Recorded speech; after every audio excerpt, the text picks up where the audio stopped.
E eu sei o quanto isso fez diferença na minha vida.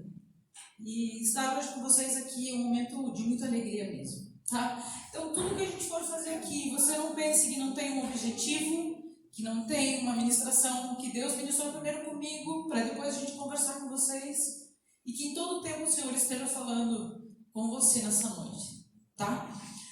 Enquanto eu paro de orar, vou pedir para 3 homens valorosos me ajudarem aqui. Gustavo é um deles, né? Vai me trazer aquilo que tem lá. E mais 2 aqui, por favor.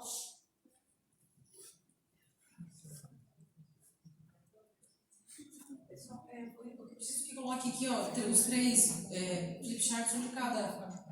Não precisam começar a gritar ainda. Põe aqui, ó. Sim. Foi certinho aqui, né? Escrevi errado. Eu também. Vamos colocar os 3 no mesmo nível aqui, né? Para não ter nenhum problema depois, né? Aí. É um tema bem propício, né? Essa semana, todos, né? Viveram algumas emoções bem fortes, né? Umas boas, outras não tem tanto. Mas, por que será que já mexeu com todo mundo só de olhar uma imagem? Não tem nada escrito, né? Além desses brasões. O que isso remete para vocês? Nada? Perdedor, vencedor, nem sei, né? Ou sim ou não, né? Eu queria fazer o seguinte, eu quero chamar um representante, mas tem que ser de coração do Coxa, um representante de coração do Atlético e um representante de coração do Paraná. Vamos lá. Vem rapidão. Cadê? Atleticano já se mostrou. Aqui não vai ter show, não. Não tem erro? Valeu. Ih, não tem ninguém do Coxa. Nossa, o Valdemar é o único desse lugar. Tô com medo. Vergonha. Sério, não tem mais nenhum Coxa aqui? Cadê o Giovanni? Amor, faz uma story disso. Gente, é na alegria da você. Então vem. Eu não sou a Vem pessoa mais representar. roxa, mas eu sou uma pessoa fiel. É isso aí. Então, na verdade, assim, ó. Eu tenho representantes aqui de 3. Por sinal, eu nem vejo o jogo, tá? Ó. Não tem problema. Você vai ter que pedir ajuda, então eu acho, mas tudo bem. Aqui a gente tem representantes de 3 times. Eu sei que cada um de vocês aqui torce por algum deles. Pode ser fanático, não usar fanático, mas não roxo, né? Mas, assim, veemente, mas por um time ou outro a gente acaba torcendo.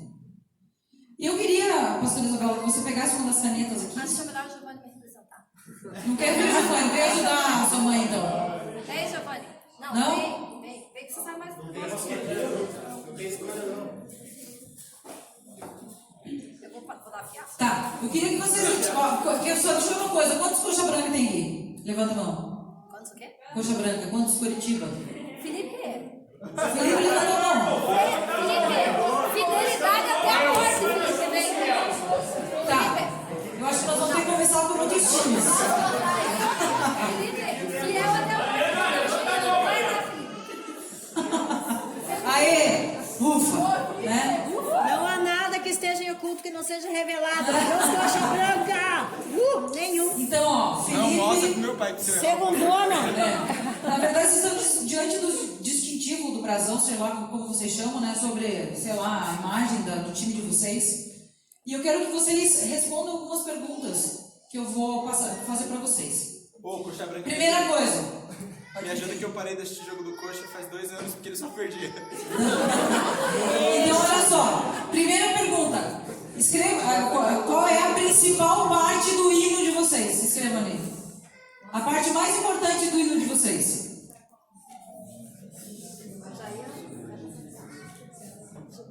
Cadê os cachorros brancos? Quantos atleticanos tem aqui, quero ver? E quantos paranistas?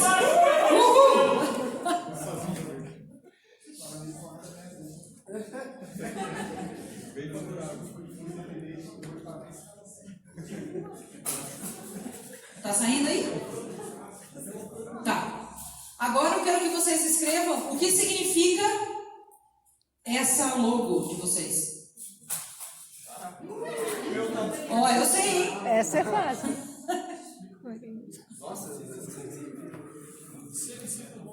Alguém quer ajudar? Do Atlético é mais fácil, hein, meu? Curitiba Futebol Clube, tá escrito. Não, tem que ter alguma comunicação nisso aí, tem alguma ideia por trás.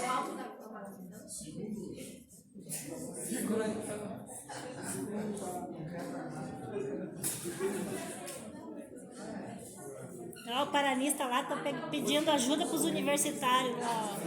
Tá faltando a estrelinha cinza. Entendeu? Tá toda a torcida. Toda a torcida ali, né? Eu não sei o que é. É que tem uma estrelinha cinza da Série B. Campeão brasileiro. Tem uma estrelinha cinza da Série B. Campeão brasileiro da Série B. Eu vou fazer estrelinha aqui, ó. Aí. E qual que é o símbolo? O que significa esse símbolo aí? Sabe dizer? Esse é fácil também, tá ali, né? É a gralha azul. E o que mais tem ali? O Pinheiro do Paraná? Tá. Que é a questão do Deus. Tá. Aí errando. Mais alguma dica aí? Tá. Agora a última pergunta. Para você ser considerado um cara fiel no time, eu sei que tem um monte de menino fiel aí também no time, não é verdade? Tem. Eu não sou tão fiel assim, mas eu gosto muito de assistir futebol. Gosto mesmo. Então, assim, para você ser considerado fiel do teu time, você está representando toda a nação roxa branca. Você, toda a nação rubro-negra. E você, toda a nação paranista. Na verdade, aqui é família rubro-negra. Né?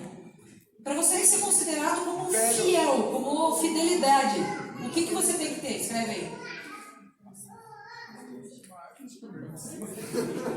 Para você ser considerado fiel, você tem que ter alguma coisa. Cada time tem alguma coisa.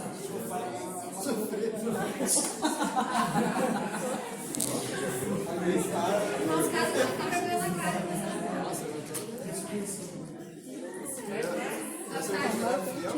Não sei como é o amor pelo vergonha. Ah, eu não sei, gente. Aguentar a dor.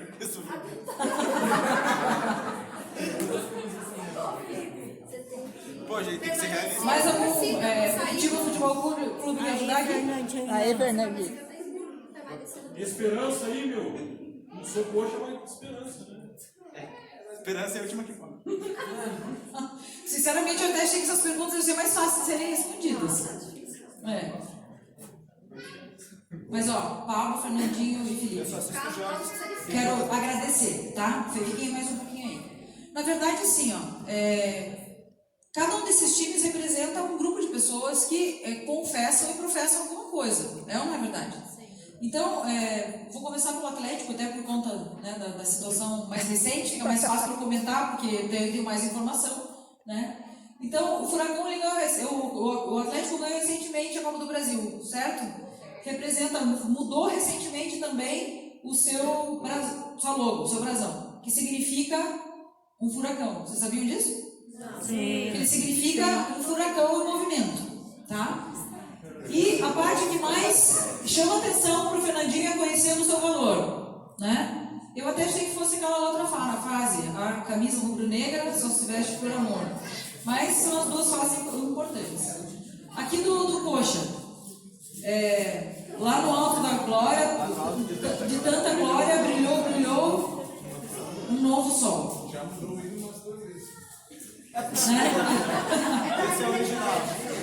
O que ele colocou ali foi que o símbolo representa a questão da esperança, do cantarador e tudo mais. E para ser fiel. Antes deixa eu falar aqui do Paraná. Paraná, né, que é representação de junção de 2 times, por isso são 2 cores, né? Que era o Colorado e o outro era o Pinheiros, que eu sempre fiz parte. Então, por isso que tem lá o Pinheiro do Paraná, tem a gaivota não, a Gralha azul. gralha azul, né? A gralha azul, ela tem o costume de enterrar a semente e esqueceu depois, né? Então, acho que o time esqueceu depois algumas coisas. Um dia brota, vai brotar. E outra coisa, que significa aqui? Sofredor e fé. Mas tá ali firme. Tá firme. Agora me diga uma coisa, apesar da escolha de vocês, de como está o time de vocês, você cantaria o time do Coxa? O hino do Coxa? Ele até considera. Até respeita, assim. Mas você não cantaria o hino do Atlético? Não? Fernandinho cantaria o hino do Coxa? Eu nem sei mesmo. Cantaria do Atlético, do Paraná? Você sabe? Qual não sei daí? Felipe? O do Atlético eu já cantei. Atlético, conhecendo o seu fedor, é a camisa do Mas tem certinho você não cantaria? Não. E do Paraná? Ô, cotovelo, hein? Tá. Eles também não torcem, ao contrário, se o time tá jogando. Exatamente. Quem é coxa não torce pelo Atlético. Valdemar, quarta-feira, Nossa, estava. tava torcendo por Inter. Com certeza, virou vermelho de uma forma ou de outra. Né?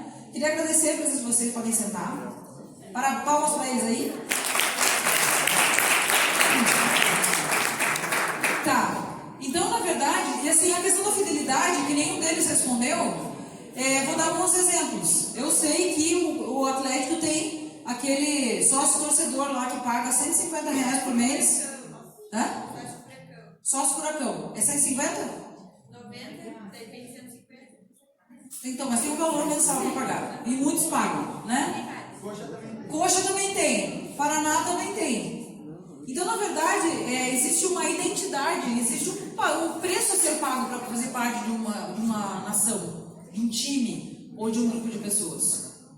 Agora eu vou mudar aqui os times, as representações, e eu vou querer mais 3 voluntários também.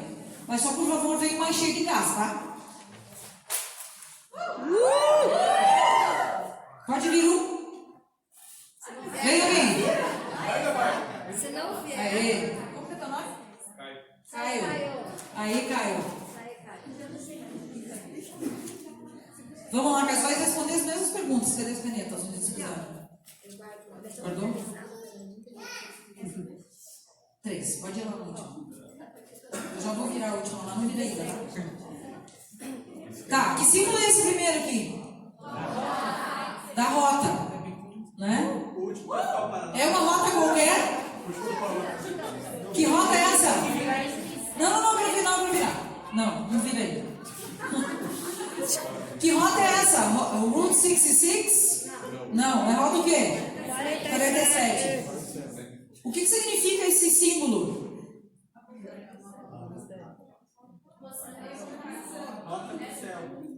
Aponta para cima, né? Então aponta um caminho. E tem o 4 e o 7. Eu tenho certeza absoluta que muitas pessoas não tinham percebido que tinha uma flechinha ali que indica para o céu. Eu sei porque na minha família a gente conversou e tinha algumas pessoas que não tinham visto, né? E o 4 e o 7 ali é claro.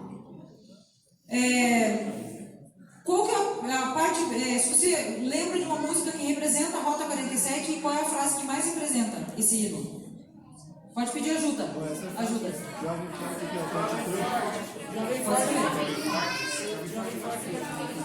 Jovem forte com atitude. Aí, melhorou. 47 é pra lá que eu vou.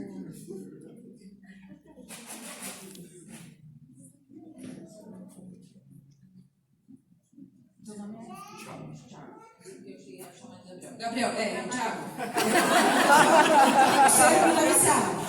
Que símbolo é esse aí? É o Thiago Abravanel. Logo da 47. E aqui, não, na verdade é da quadrangular. Das quadrangulares. Da quadrangular como um todo. O que significa isso? Jesus salva, cura, batiza com o Espírito Santo e em breve voltará. Qual que é o lema da igreja, ou o tema da igreja? O versículo-chave? Jesus Cristo mesmo Ontem, hoje e eternamente. E qual que é a principal parte do hino da quadrangular?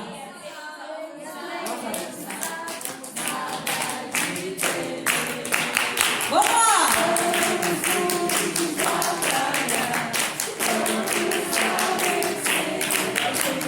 Vai conosco, general, nosso bom Jesus. Ele te dará o quê? Ele nos dará vitória. Por quem? Agora a parte mais importante. Avante, cor.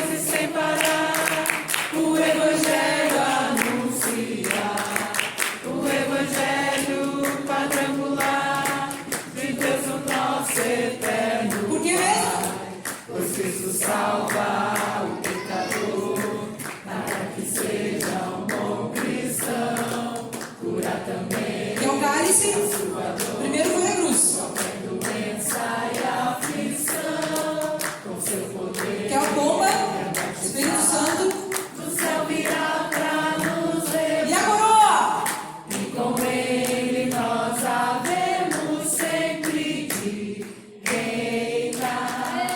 Uhul!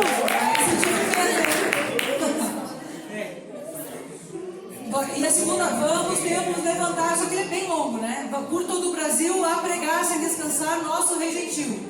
Vamos todos missionários ser, transmitindo com prazer de Deus a voz, e aí canta de novo o coro, né?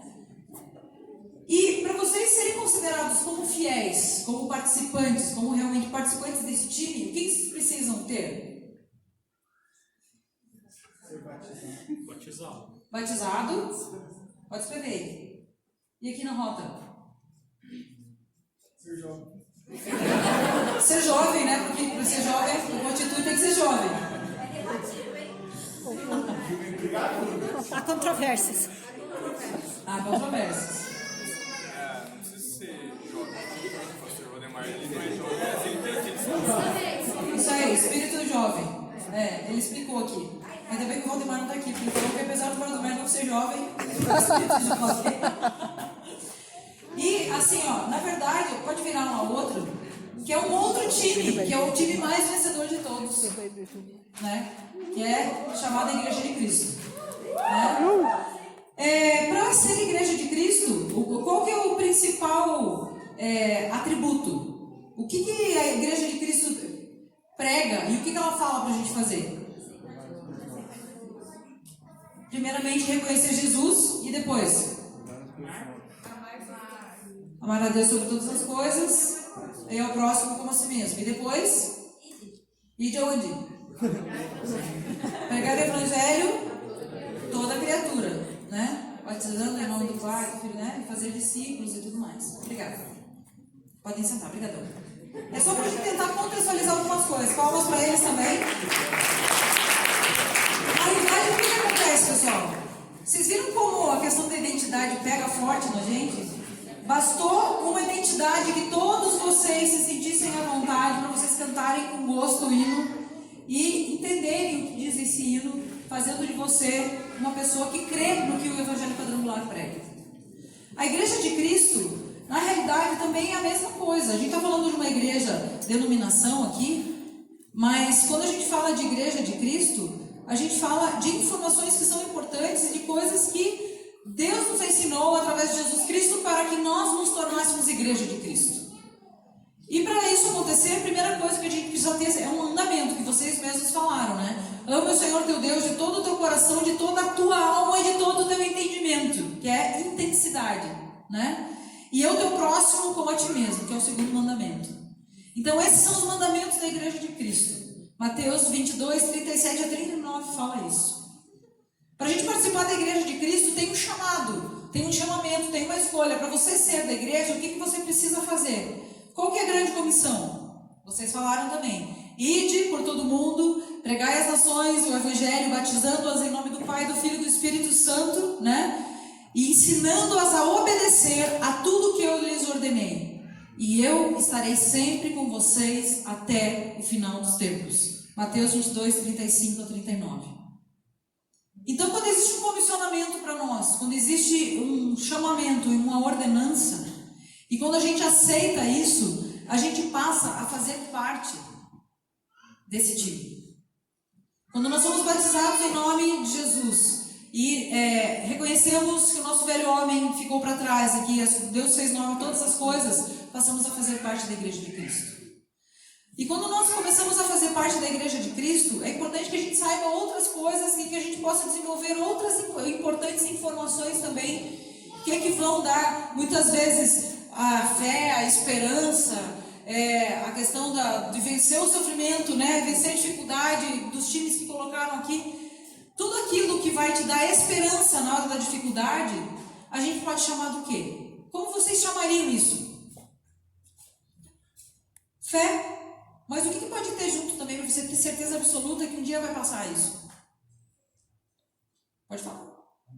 Amor, com certeza. Que mais? Promessa? Se você conhece as promessas, se você conhece aquele time ao qual você pertence professa e você acredita sem duvidar, isso vira uma força para você na hora da dificuldade. Então, existe uma promessa, várias promessas, né? São mais de 8.000 promessas, né? 9.000 promessas na Bíblia, mas eu queria ler uma para vocês aqui, ó.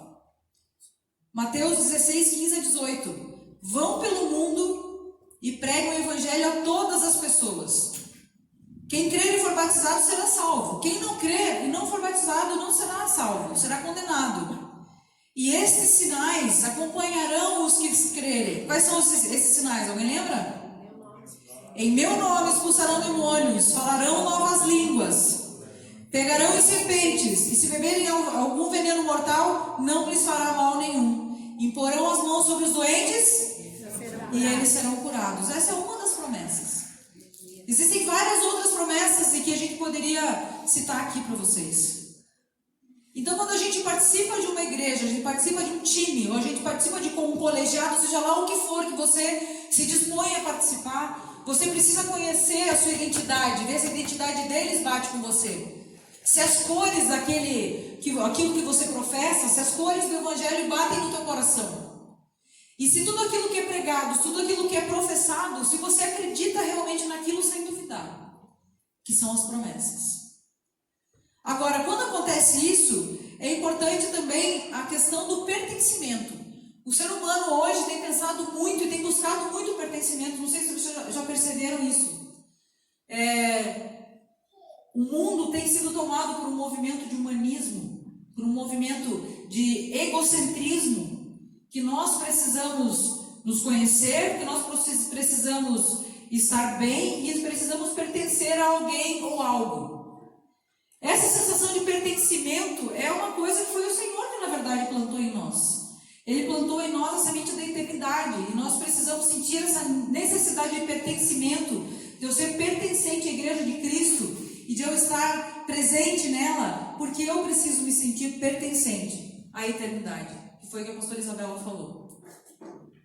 E quando nós buscamos esse desejo de pertencimimento, tem a questão da escolha. Tem uma escolha minha e tem uma escolha do outro para mim ou do grupo para mim. Por exemplo, você pode até se candidatar a algum dos times, mas por um motivo ou outro você pode ser expulso. Já não viram isso acontecer? Por conduta inadequada, um torcedor foi expulso. O jogador dentro do estádio, dentro do campo, se ele faz alguma coisa que infringe as leis do jogo, ele pode ser expulso pelo juiz. Certo? E na Igreja de Cristo também nós temos a questão do estar sendo voluntariamente colocados dentro e podemos sim estar pertencentes ou não, estar sendo aceitos ou não, por Deus, que é o nosso justo juiz. Mas quando nós desejamos e queremos fazer parte da Igreja de Cristo e falamos, Senhor, eu quero fazer parte da tua igreja, Ele nos dá uma condição nova. Antes nós não éramos nada. E hoje nós somos o quê? Somos filhos. Tem um versículo que eu gosto bastante, que fala assim, ó, que é 1 Pedro 2, do 9 ao 20, vou ler só algumas partes aqui. Queria que você abrisse aí. Marcos 16, do versículo 15 em diante.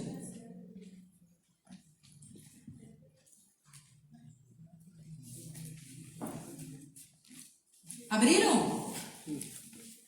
Então abra aí Marcos 16, 15 a 18.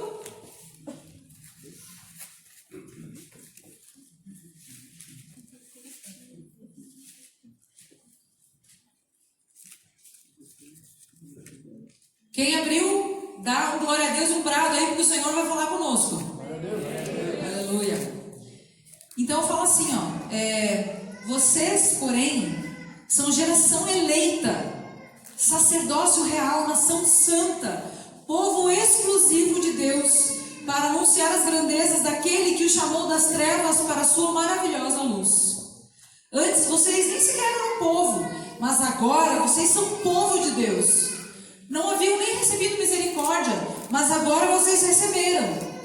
Amados, eu insisto que vocês, como estrangeiros e peregrinos aqui neste mundo, vocês se abstenham dos desejos carnais que guerreiam contra a alma.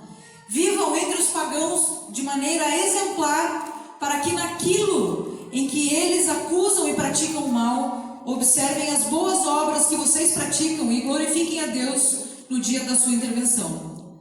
Por causa do Senhor, sujeitem-se a toda autoridade constituída entre os homens, e seja ela rei como autoridade suprema. Sejam os governantes, porque eles são enviados para punir os que praticam o mal e honrar aqueles que praticam o bem. Pois é da vontade de Deus que, praticando o bem, vocês silenciem a ignorância dos insensatos. Vivam como pessoas livres. Não usem a liberdade como desculpa para fazer o que é ruim e mal. Vivam como servos de Deus. Tratem todos com devido respeito. Amem os irmãos, temam a Deus e honrem o Rei. Esse é um tema que remete muito ao pertencimento. Quando nós decidimos aceitar o Senhor Jesus, quando nos batizamos nas águas, reconhecemos que o nosso velho homem está sendo sepultado ali, que uma nova criatura surge. Nós, a partir desse momento, nós temos uma identidade. Nós fazemos parte de uma nação santa, um povo adquirido, um sacerdócio real. Antes não tínhamos misericórdia, mas agora temos. Antes não tínhamos amor, mas agora temos. E fazemos parte de uma nação, de um povo. Temos uma identidade, temos um brasão. Fazemos parte de um povo vitorioso. Amém? Amém. Você acredita nisso? Amém. Amém. Glória a Deus. Então, na verdade, isso aqui é um chamamento para que a gente possa entender que ser igreja não é vir à igreja no sábado e no domingo. Não é participar de um culto sentando e levantando, recebendo o que vem do púlpito e indo embora e nunca mais lembrando o que o Senhor tem feito nas nossas vidas. E quando o Felipe falou hoje que entende muito bem o que é ficar fora, né? 2 meses e meio fora, num país diferente, com cultura diferente. Eu viajo o Brasil todo também e fico fora todas as semanas. E, gente, como eu sinto falta dessa casa. Como eu sinto falta deste povo. Né? Como eu sinto falta de vocês, e a gente começa a valorizar muito mais. Infelizmente, quando aquilo que nos é bom é tirado, só aí que a gente dá valor. A gente só valoriza o namorado quando perde, ou a namorada. A gente só valoriza pai e mãe quando eles se vão ou quando eles morrem. A gente só valoriza o emprego depois que a gente reclama um monte, faz um monte de coisa errada e perde o emprego. E muitas vezes a gente só valoriza a nossa igreja e a nossa comunidade depois que a gente perde o convívio, ou por algum motivo alheio à nossa vontade a gente não consegue vir, como no caso uma doença, alguma limitação física ou alguma coisa que te impede de estar aqui. Né? Agora, o que é importante? Quando a gente pensa, o tema da nossa igreja esse mês é igreja por quê e para quê? Por que é necessário ter um pertencimento com a igreja? Por que é necessário ter uma identidade? Por que é necessário conhecer essas promessas? É importante que a gente entenda o que a palavra de Deus fala sobre isso, e é importante que a gente não se baseie no conhecimento humano. Porque se fosse para falar do conhecimento humano, a gente ia dizer assim, olha, ande com quem acredita nas mesmas coisas que você. Ande com pessoas que te motivam a serem melhores. Mas eu quero dizer para vocês, não. Ande com pessoas que têm a mesma fé que você, que professam o mesmo Deus que você. Porque elas sabem e conhecem quem é o Deus que você conhece. Elas conhecem as mesmas promessas que vocês conhecem. Na hora da dificuldade, é essa igreja que vai te fortalecer e vai te erguer no momento da dificuldade. Muitas vezes nós entendemos igreja como um lugar fixo, um lugar onde a gente vem somente para ou dar alguma coisa, dar a nossa oferta, ou para dar ou receber alguma coisa do púlpito, quando na verdade Deus espera de nós que nós nos façamos oferta sempre ao Senhor de uma maneira melhor. Né? Que nós nos coloquemos diante de Deus para sermos igreja. Muitas pessoas, por falta de pertencimento, por falta de essa necessidade, esse apoio que a igreja nos dá, acabam se afastando cada vez mais ou se decepcionam com as nossas atitudes. Pode ser que você goste de mim, pode ser que não, mas se você gostar de mim, vai morar comigo para ver como é bom. Né? Né, Isabel? Tem os momentos de glória, mas também aqueles nem tão poucos, né? Que daí é aquele momento de fé e perseverança, né? Quando o time está perdendo, né? Mas quando você para de olhar para mim como pessoa e começa a olhar para mim como parte do corpo de Cristo, você sabe que eu também sou falha, mas se eu estou com você, eu me fortaleço. Quando eu estou com você, eu posso te ajudar e você pode me ajudar nas fraquezas também. Né? Nós precisamos pensar como igreja como? Primeira coisa, o que é importante para eu ser igreja, para fazer com que a igreja, isso já no tempo da igreja primitiva, o que era importante fazer para ser igreja e fazer a igreja conhecida? Primeira coisa, conhecer e ter fé, que foi uma das primeiras coisas faladas, né? Fé, amor, até os times que foi falado.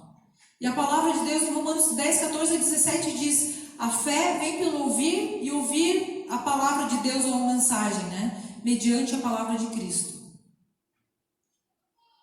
Agora, como que as pessoas vão entender e vão acreditar e vão ter fé na igreja de Cristo se a gente não prega? A palavra de Deus diz aqui em Romanos mesmo, diz assim, ó: mas como invocarão aqueles que precisam se eles não crerem? Como crerão se eles não têm conforto? E como pregarão se não forem enviados? Como está escrito, como são belos os pés daquele que anunciam as boas novas. Nem todos aceitam, fala no versículo seguinte, né? E depois ele fala que a fé vem pelo ouvir e ouvir a palavra da verdade. Nós, como igreja, precisamos estar falando do amor de Deus em todo o tempo. E eu sei que eu não sou perfeita nisso, mas eu tenho tentado viver isso no meu dia a dia. De falta de rotina. Eu viajo normalmente toda segunda e volto toda sexta, quando não tem alguma intercorrência, um voo que eu perco, alguma coisa assim. E eu preciso ser igreja dentro do avião, eu preciso ser igreja no hospital que eu vou, na faculdade que eu vou dar aula, no congresso que eu vou. E eu tenho pedido muito para o Senhor para me dar oportunidades de falar do amor dele. E eu não tenho o ímpeto de pastor Valdemar de falar com todo mundo no avião e não sei o que, e já falar e orar, interceder, né, e já fazer tudo aquilo. Mas na minha condição, eu espero até que um dia eu mude isso. Eu comecei a levar alguns folhetos que falam do amor de Deus.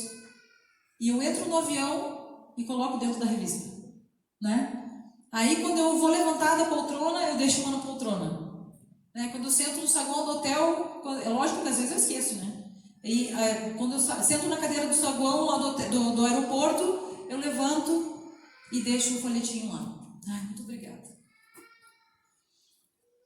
Quando eu saio no final da semana do hotel, eu deixo um bilhetinho para a camareira e falo assim: olha, muito obrigada por cuidar de mim essa semana, que Deus te abençoe, Ele te ama muito, ou alguma coisa do gênero. E muitas vezes Deus tem colocado pessoas na minha vida para eu falar do amor delas, inclusive até no trabalho. Pessoas que trabalham comigo, que vêm perguntar um conselho: eu sinto em você confiança, posso conversar com você? E vem e coloca a situação, e a gente fala do amor de Deus e ora para essas pessoas. Mas isso não é nada imposto, é algo que precisa ser vivido. Eu não posso impor isso para as pessoas. Então nós precisamos pregar a tempo e fora de tempo, sim. Nós precisamos estar falando do amor de Deus e precisamos estar dispostos a ajudar as outras pessoas e falar do amor de Deus. Porque se nós não formos boca de Deus, quem vai ser? Se eu não fizer aquilo que a palavra diz, que eu preciso ser exemplo no meio dos ímpios, como vai ser? Agora, o que é importante saber também é quando essas oportunidades aparecem, que a gente tem que tomar cuidado para a gente não colocar tudo a perder. Não usar a palavra, ou usar a palavra de uma maneira inadequada. E para que isso aconteça, vem um ponto muito importante para nós, que é o conhecimento da palavra de Deus. E isso é uma pergunta que eu fiz para mim a semana toda, desde que o pastor Valdemar falou para eu trazer essa palavra para vocês. Era uma coisa que já estava me incomodando uma semana e meia atrás, que é a questão da busca da palavra, que é a questão da busca da presença do Senhor. E eu ouvi uma pregação também, até do pastor Luciano Subirá, que ele fala sobre até que nada mais importe. Não sei se vocês já ouviram essa pregação. E ele conta que ele estava num momento de busca muito intensa, a maior que ele já teve na vida dele. Ele foi para uma reunião de oração e quando começaram a orar e cantar, como a gente fez agora há pouco aqui, o Senhor veio com uma presença sobremaneira dele, começou a colocar nele um sentimento de arrependimento, um sentimento de que ele precisava viver a vida cristã de uma maneira indiferente. Ele diz assim: o que preciso reconhecer é que eu fiquei indignado de sentir aquilo, porque era o momento que ele mais estava buscando a palavra, que ele mais estava lendo e buscando a presença do Senhor, e o Senhor vem com um sentimento de arrependimento para ele, para que ele tivesse uma vida diferente com o Senhor. E ele encontrou um outro exemplo, e por isso que eu estou contando isso, de um casal que teve uma briga por conta da ida no mercado. E a briga era, a esposa sempre queria que o marido fosse ao mercado com ela. E ele nunca queria ir, até que um dia ele quis agradar a esposa e decidiu ir. E daí no mercado, ele ficou emburrado, mal-humorado, né? Tipo homem no mercado, normal. A maioria deles, né? Se não todos. E daí eles brigaram no mercado e deu aquela bronca, chamaram o pastor para resolver a situação. E daí ele falando assim, eu quis agradar minha esposa e quis fazer com que ela se sentisse amada, eu fui no mercado com ela, você não está entendendo. E ele falou, e daí quando vai ouvir a esposa, ela fala assim, mas a questão não era ir no mercado dele, mas como não era ir no mercado, se você queria tanto que eu fosse no mercado? A situação não é que eu queria que você fosse ao mercado comigo, mas eu gostaria que você gostasse e quisesse de verdade ir ao mercado comigo. Você até não precisaria ir, mas se você tivesse um desejo genuíno de ir ao mercado comigo, a gente não teria brigado. E muitas vezes a gente busca a palavra do Senhor, a gente ora, a gente faz aquilo que tem que fazer, como o esposo que vai com sua esposa no mercado. A gente faz muitas vezes por obrigação e faz para cumprir uma tabela, né? Para colocar lá, remeta de hoje vencida. Mas falta paixão, falta aquela taquicardia gostosa, né? Que a gente sente quando ama alguém, quando ama uma ideia e quando ama aquilo que faz. E o que é importante a gente entender é que nós, para conhecer a palavra, ela precisa estar guardada e gravada no nosso coração em todo o tempo. E o meu questionamento durante essas semanas, eu espero que seja o teu questionamento, é também quanto eu tenho desejado estar na presença do Senhor e quanto eu tenho trocado a possibilidade de estar na presença do Senhor por outras coisas. Aí as desculpas vêm, né? Faculdade, não, porque eu casei. Porque o TCC. Porque isso, porque aquilo. Porque o Facebook, porque o Instagram, né? Porque o trabalho tem sugado muita energia. E a gente muitas vezes arranja desculpas esfarrapadas para dizer que o desejo profundo do nosso coração de buscar a Deus continua genuíno e não é verdade. Né? Então a gente precisa entender que a busca da palavra de Deus tem que ser contínua. Eu não sei se vocês já ouviram a história do Michael Phelps, da última Olimpíada que ele participou, que na hora que ele pulou na piscina, o óculos descolou e entrou água. Quem sabia disso? Que foi numa prova que ele bateu o recorde. Bateu o seu recorde mundial. E o que aconteceu? Ele fez aquela prova nadando, com água dentro do óculos, ou seja, não estava enxergando nada. E ele venceu aquela prova e ele bateu um recorde. Mas antes de comentar sobre isso, eu queria falar para você o seguinte, que diariamente ele faz 8, 10 horas de treinamento. E dentro desse treinamento diário, durante algumas vezes durante a semana, o técnico dele apaga todas as luzes da piscina, lá da piscina, e ele nada no escuro. E mais do que isso, que o treinador dele filmou alguma dessas vezes, esse vídeo dele nadando no escuro, e obrigava ele a assistir todas as vezes aquele vídeo dele nadando no escuro. Toda manhã era a primeira obrigação dele. Durante muito tempo. E ele obedecia e fazia isso. Toda manhã ele assistia aquele vídeo dele nadando no escuro. Chegou o dia da Olimpíada, ele pula na água e o óculos se descola do olho dele. Entra a água e ele perde totalmente a visão. A partir daquele momento ele estava no escuro azul, né? Ele não estava mais enxergando nada. E ele começou a nadar e naquele ímpeto de tentar fazer o seu melhor, ele começou a ouvir os gritos. E ele pensava assim, alguém está ganhando de mim. Eu preciso nadar mais rápido, eu preciso dar o meu melhor. Eu vou lembrar aquilo que eu, fiz sempre, aquilo que eu nadei sempre. Ele começou a nadar e eu via cada vez mais os gritos, e ele achando que outra pessoa estava ganhando, que o outro não estava ganhando. E quando ele bateu na placa eletrônica, e quando ele tirou o óculos, que ele olhou, ele realmente acreditava que ele tinha ganho, que tinha batido um recorde mundial. Aí, voltando ao assunto, o repórter chegou para ele e perguntou assim, me diga, como que você, sem enxergar nada, você foi o melhor nadador da prova e bateu um recorde mundial. O que vocês acham que ele respondeu? Sabe a resposta dele? Não. O que ele responderia? Só fui, né? Só fui? É? Né? Ele treinou no escuro, por causa disso aí ele teve muito treinamento no escuro. Ele ia falar que ele treinou no escuro e que por causa disso ele venceu. E na realidade ele respondeu o seguinte, não foi isso, mas com outras palavras, ele falou assim, não foi nada diferente do que eu já não tenha vivido. Então o conhecimento da palavra é o nadar no escuro muitas vezes. Na hora da luz você olha a palavra, você escuta, você absorve, guarda no teu coração, experimenta, mas na hora do fogo, na hora da água, na hora do escuro, é que você vai lembrar a palavra. Eu sei em quem eu tenho crido, eu sei que o meu Redentor vive por minha causa, ele vai se levantar. Se é cura que precisa, né? Mas Jesus Cristo veio em carne para desfazer toda a obra de Satanás e ele veio para levar na cruz toda a doença e toda a dor. E em Cristo nós somos curados. Se é o medo, o amor de Deus lança fora todo medo. E enfim, para toda e qualquer palavra vai ter, para qualquer medo, qualquer situação, vai ter uma palavra que vai te orientar. Mas é importante que você seja como Michael Phelps. Um Michael Phelps espiritual. Treinado. E treinamento é músculo, né, Isabela? A pastora Isabela sabe muito bem disso. E se você treina um lado só e não treina o outro, fica capenga. Ou se você nunca treina, na hora que precisar, vai falhar. Vai faltar. Então é importante que a gente entenda que o conhecimento da palavra é importante. E o que 2 Timóteo 3, 14 e 17 diz? Se você quiser abrir aí.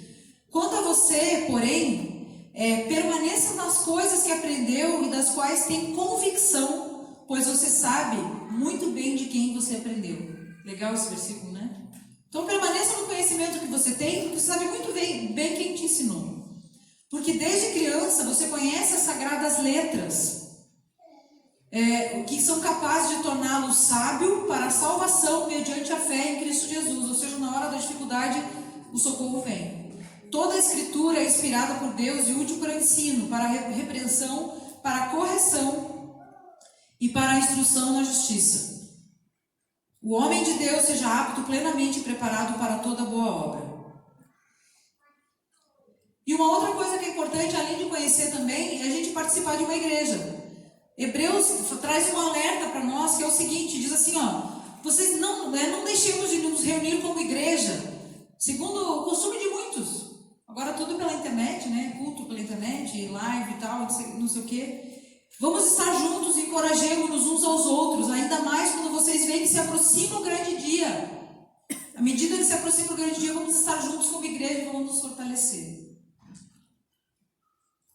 E tem uma outra questão também, que nós precisamos ser a diferença no mundo. Romanos 12, 2 fala assim, não se amoldem ao padrão deste mundo, mas transformem-na pela renovação da vossa mente, para que vocês sejam capazes de experimentar e comprovar qual seja a boa, agradável e perfeita vontade de Deus. E Romanos 1 diz assim, portanto, irmãos, eu rogo pelo amor de Deus, pelas misericórdias de Deus, que vocês se ofereçam em sacrifício vivo, santo e agradável a Deus, que é o vosso culto racional.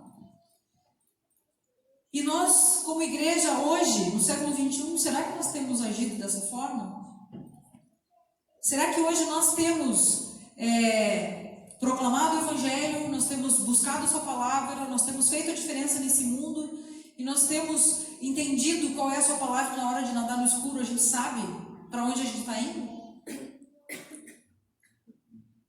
E Deus ainda pede de nós que nós sejamos ainda muito mais. Uma das músicas que vocês cantaram, que eu até não conhecia, aquela que toda a terra se encha da tua glória, que toda a casa, como é que é mesmo? Se encha com a tua fumaça, que os teus olhos sempre vejam o Rei da glória, Senhor dos senhores e eterno Deus, Senhor dos senhores e eterno Deus. Que toda a terra veja a plenitude da glória de Deus. Você sabe onde está escrito isso? Isaías também tem, mas Abacuque também fala, né? Que toda a terra se encherá do conhecimento da glória do Senhor, como as águas enchem o mar. E essa palavra ela fala, é falada num momento de muita dificuldade, não foi falada num momento de alegria, né? E, na realidade, tem uma frase de um pastor chamado John Enlow, que escreveu O Renascimento dos Sete Montes, não sei se vocês já leram esse livro. Ele é da Jocum e ele fala sobre a influência que nós, como cristãos e jovens, precisamos ser para o mundo. Ele fala assim, olha que legal isso aqui: Deus invisível seja feito visível por meio da vida de seus filhos, embaixadores, presentes em todas as áreas da sociedade, fazendo a diferença. E ele fala que se nós falarmos do amor de Deus, conhecendo a palavra, participando da sua igreja e sendo diferença nesse mundo, nós podemos fazer com que toda a glória de Deus seja conhecida por todo mundo. Mas como é fazer essa diferença e ser essa diferença no mundo? Nós precisamos experimentar esse esplendor da glória de Deus. Nós precisamos experimentar o amor de Cristo e saber que a manifestação dele em nós é aquilo que vai chamar a atenção das pessoas para Cristo. E a minha pergunta para você hoje, seja jovem, bem jovem, seja jovem normal, né, mediano, ou seja jovem meio velho, né? Qual que é o seu chamado?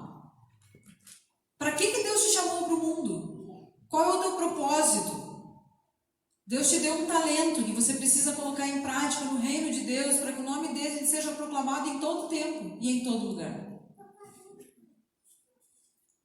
Quando nós entendemos que quando somos chamados para fazer a diferença no mundo, colocamos os nossos talentos, os nossos dons diante do Senhor e pedimos para que Ele nos use, nos colocamos diante da igreja para fazer aquilo que a igreja precisa fazer, nós começamos a fazer a manifestação da glória de Deus.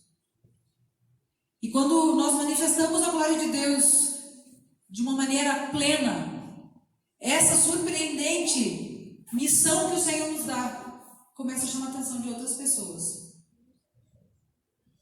Semana retrasada, uma menina que trabalha comigo, ela mora em São Paulo, eu nem era tão próxima dela, fazia algumas coisas, ela falou para mim assim: Simone, eu acho que eu preciso andar mais com você. Isso não é para minha glória, é para a glória de Deus, tá?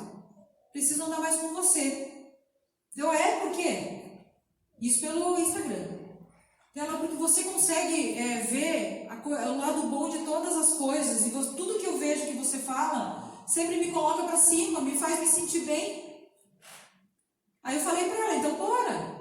E essa semana eu fiquei a semana toda com ela, eu já tive oportunidades de começar a falar mais do amor de Deus para ela. Então, às vezes não é uma situação, aquele crente pica-pau, né? Ou, quer entrar pro clube do chato, quer comprar um pica-pau. Quer entrar pro clube do chato, quer comprar um pica-pau, né? Mas não é isso. A maneira como você age no mundo e como você reage nas situações é que precisam chamar a atenção dessas pessoas para nós. Isso é ser igreja. Nós somos a igreja de Cristo.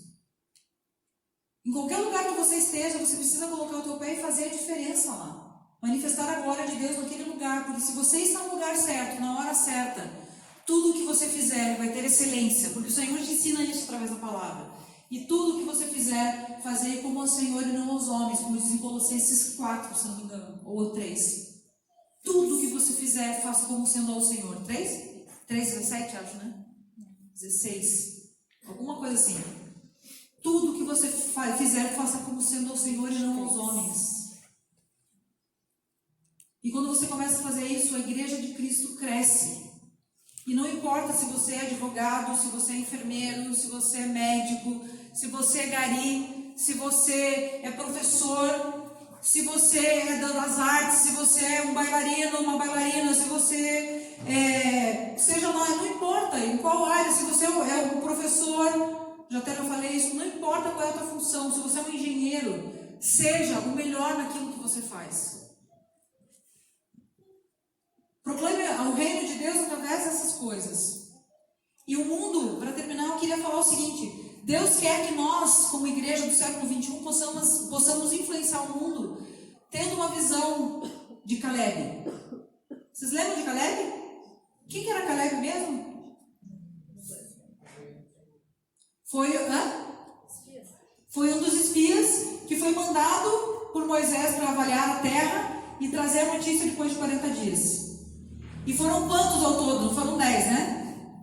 E desses 10, eles vieram e falaram o quê? olha, a terra é maravilhosa, olha o tamanho do cacho de uva segurado por 2 pessoas, mas tem um povo lá que é gigante, eles vão destruir a gente, se a gente for para lá a gente só vai sofrer, não vamos para lá, a gente vai ser muito mal sucedido se a gente for para lá. E Caleb não. Caleb falou, realmente aquela terra é próspera, aquela terra é vitoriosa, é maravilhosa, dela emana leite e mel. E nós vivemos uma situação onde muitas vezes um fala que a coisa é boa e 9 falam que não são coisas boas. É ou não é verdade? Vocês vivem isso ou sou eu? Seja em casa, seja na empresa, seja na escola, seja nos relacionamentos, sempre um tem a visão boa da situação e outros 9 têm uma visão ruim.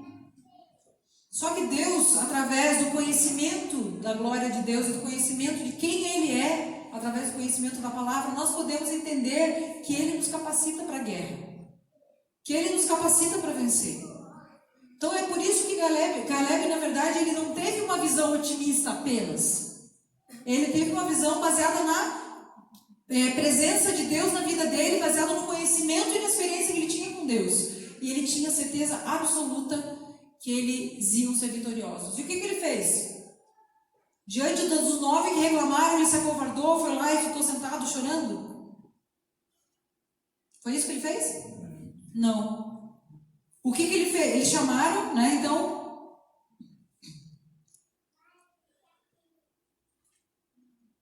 o que os homens falavam, né? Os outros 9, não podemos atacar aquele povo, é mais forte do que nós. E espalharam entre todo o povo um relatório negativo acerca daquela terra. Disseram, a terra para a qual fomos em missão de reconhecimento devora aqueles que nela vivem. Todos os que vimos lá são grande estatura, são gigantes.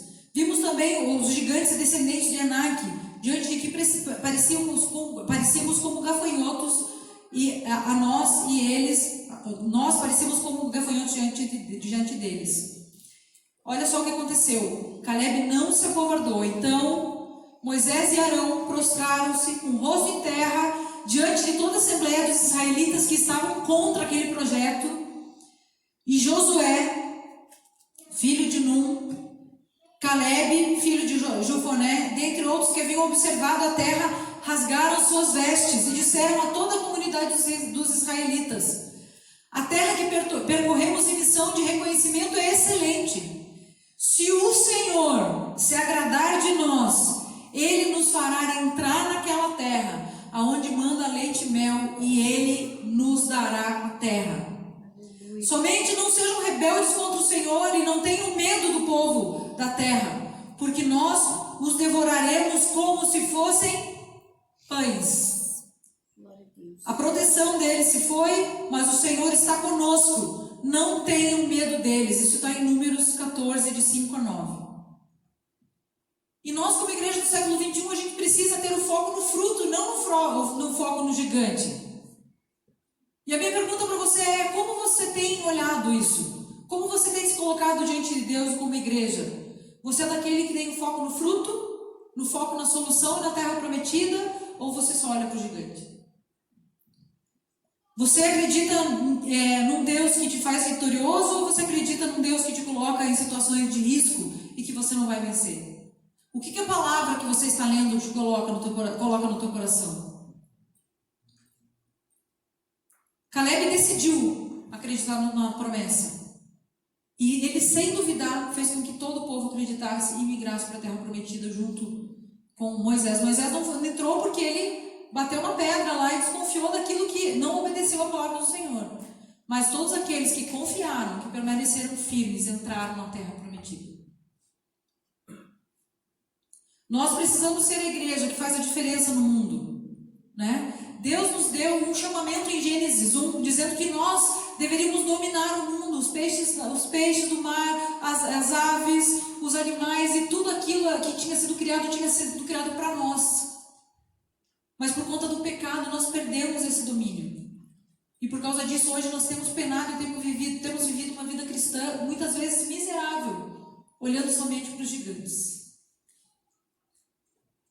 E nós temos lutado como igreja. Nós temos nos dedicado como igreja. A gente tem tentado fazer a coisa certa. Você tem tentado fazer a coisa certa? Nós temos tentado. Mas é importante que nós olhemos para dentro de nós e que o Espírito Santo nos mostre, como me mostrou, que alguma coisa precisa mudar. A gente precisa virar uma chave dentro do nosso coração e da nossa mente. E eu lutei muito contra essa palavra, lutei muito contra essa passagem, mas eu quero ler com vocês Apocalipse 2, de 1 a 7, eu quero que você abra comigo. Por que eu lutei muito? Eu falei assim, eu vou levar uma palavra de como ser igreja para os jovens, né? E eu preciso levar uma palavra que seja de incentivo, uma palavra que seja legal para os jovens. Mas eu também não posso deixar de dizer aquilo que o Senhor tem falado para mim como jovem. E eu falava, Senhor, me dá uma palavra para esses jovens. O Senhor, Apocalipse 2, igreja de Éfeso. Apocalipse 2, igreja de Éfeso. E a semana foi acontecendo, e eu trabalhando e fazendo evento, e igreja de Éfeso. Igreja de Éfeso, igreja de Éfeso. E aquilo começou a me incomodar muito. Porque é uma palavra muito forte, mas muito resgatadora também. Mas eu percebi que eu estava olhando para o gigante e não para o fruto, quando eu estava olhando para essa palavra também. E eu quero que você leia junto comigo aí o que diz a palavra em Apocalipse 2, de 1 a 7. Então, o anjo vai falar com a igreja de Éfeso. Só para contextualizar, a igreja de Éfeso era uma igreja que estava fazendo tudo certinho. Estava buscando fazer as coisas certas. Olha o que Deus fala para eles, né? Essas são palavras daquele que tem as 7 estrelas na mão.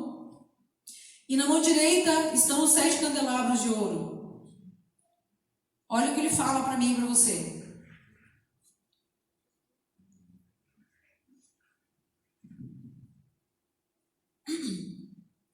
Eu conheço as suas obras, o seu trabalho árduo e a sua perseverança. Sei que você não pode tolerar homens maus e que pôs à prova os que dizem ser apóstolos e não são, e descobriu que eles eram realmente impostores. Vocês têm perseverado e suportado sofrimentos por causa do meu nome e não têm desfalecido. Vocês têm buscado fazer a coisa certa, vocês têm se colocado diante do Senhor e vocês têm buscado fazer todas as coisas. E eu tenho visto isso, o Senhor fala. Mas o Senhor fala também no versículo seguinte assim, mas contra você, porém, eu tenho isso. Você abandonou o seu primeiro amor. Lembre-se de onde você caiu. Arrependa-se e pratique as obras que praticavam no princípio. Se não se arrepender, eu virei a você e tirarei o seu candelabro do seu lugar. Mas há uma coisa a seu favor. Você odeia as práticas dos nicolaítas, como eu também odeio. Aquele que tem ouvidos, ouça o que o Espírito diz às igrejas. E ao vencedor eu darei o direito de comer da árvore da vida, de que está no meio do paraíso de Deus. Glória a Deus. Nós somos a igreja de Cristo, eu e você somos jovens diante do Senhor. E Deus quer que nós, através da presença dEle nas nossas vidas, nós possamos fazer a diferença na área de influência que vocês têm. Muitas vezes a gente fica pensando, Senhor, mas será que eu tenho um chamado missionário? Será que é para fazer isso, fazer aquilo, largar tudo e ser um pastor? Muitas vezes a gente não tem esse chamado, mas Deus quer que você seja a boca de Deus onde quer que você esteja. Menos de 3% da população do mundo tem chamado missionário. E aqueles que têm pagado o preço. Mas nós também precisamos pagar o preço. Nós precisamos nos entregar ao Senhor, continuando a fazer, mas nós precisamos reconhecer que precisamos do primeiro amor.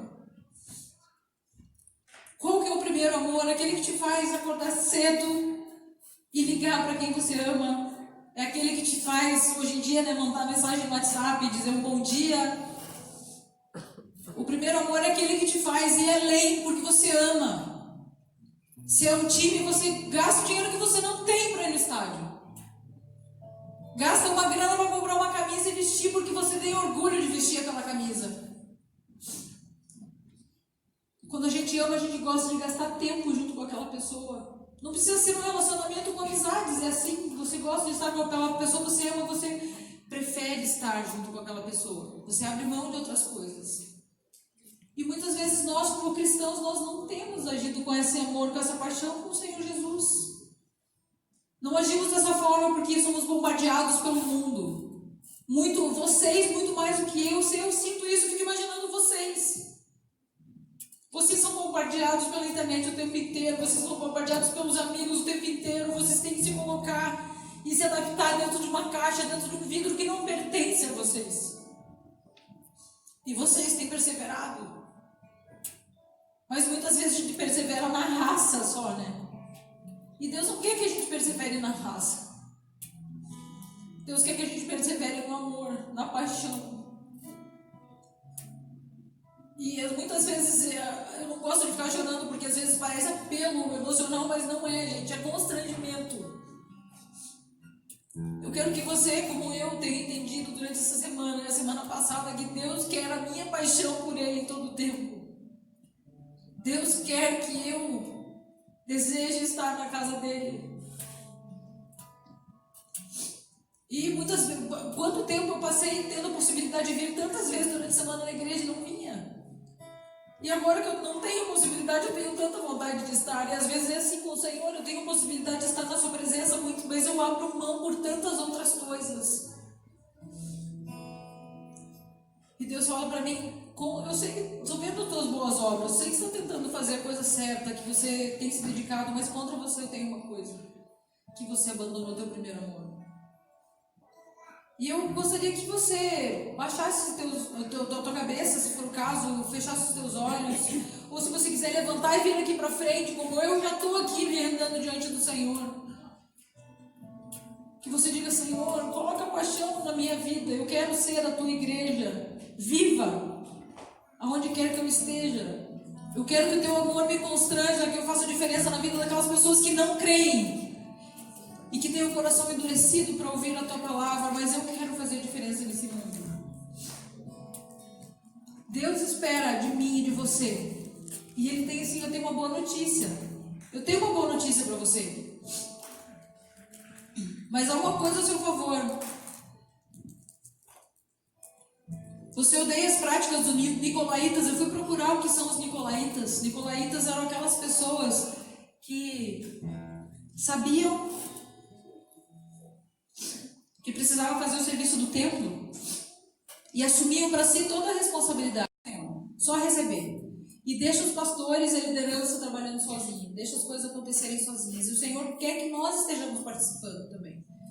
E Ele fala assim, aquele que der ouvidos ao Espírito, o que o Espírito diz a igrejas, e abandonar e voltar ao primeiro amor, ao vencedor eu darei o direito de comer da árvore da vida, da eternidade, né? E essa árvore está no paraíso de Deus. Eu não quero que você se chore, se derrame, se for uma coisa emocional, mas eu quero que você se coloque diante do Senhor de verdade e faça uma autoanálise agora. Peça para o Espírito Santo falar com você. Como Ele me incomodou essa madrugada, que eu passei a noite voando e incomodada com tudo isso, o que eu tenho feito para ser igreja de Cristo no século 21? O que eu tenho feito? Qual que é o amor que eu tenho? E Senhor, dá-me novamente a paixão pela tua obra. E eu queria cantar essa música, que toda a terra se encha da tua glória, que toda a casa seja cheia com a tua fumaça, que a presença de Deus seja tão presente que chegue a se formar uma fumaça diante do Senhor. A fumaça dentro do templo era a presença de Deus, né? Era o símbolo da presença do Senhor. Ele está aqui através do Espírito Santo. E Ele está aqui, Ele está vendo o seu coração, Ele está vendo a intenção do seu coração. E Ele está vendo também como está o teu amor. E eu queria que você cantasse comigo esse cântico e que você falasse, Senhor, eu quero voltar ao primeiro amor. Eu quero voltar a ter paixão por estar na tua presença. Vi o Senhor sentado no alto e sublime trono. Senhor, nós queremos te entronizar, Senhor. Queremos te colocar no lugar lugar correto em nossas vidas.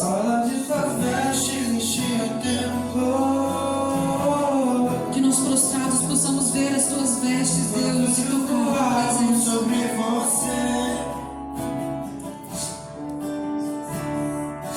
Duas asas cobriam o seu rosto, com outras duas cobriam os seus pés. E eu quero convidar você, se essa palavra incomodou você, que você venha aqui na frente e se proste diante do Senhor. Porque Ele é santo e Ele busca